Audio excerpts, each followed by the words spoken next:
The Tortoise and the Hare. Once upon a time, in a sunny forest, there was a speedy hare who always bragged about how fast he could run. I'm the fastest animal in the whole forest. No one can beat me in a race. Fuck! Ha ha ha! Maybe you're right, Hare. Who would even try? I think the only one who could beat you is the tortoise. Tortoise. I may be slow, but I think I can win a race against Hare. Go. A slowpoke like you? There's no way. I could take a nap and still beat you. The animals were surprised, but agreed to set up the race. Fox would be the judge. On your marks, get set, go!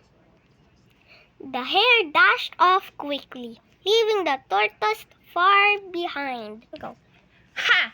This is going to be the easiest race ever. I'll take a little nap by this tree.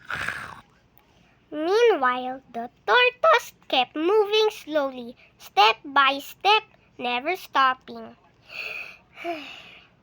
Slow and steady wins the race. Hours passed, and the tortoise kept walking. Finally, he passed the sleeping hare and headed toward the finish line. Look, the tortoise is almost at the finish line. I can't believe it. The tortoise is going to win. Just as the tortoise reached the finish line, the hare woke up. Oh no! I overslept. Runs fast, but it's too late. The tortoise wins the race. Slow and steady wins the race. The hare couldn't believe it. He had lost the race because he was too proud and too confident.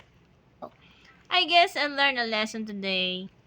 It's okay, hare. We all learn things in our own time. And so the tortoise and the hare became friends, and they never raced each other again. But from that day on, the hare remembered to never underestimate anyone who, no matter how slow they might seem. The end! Good night, guys.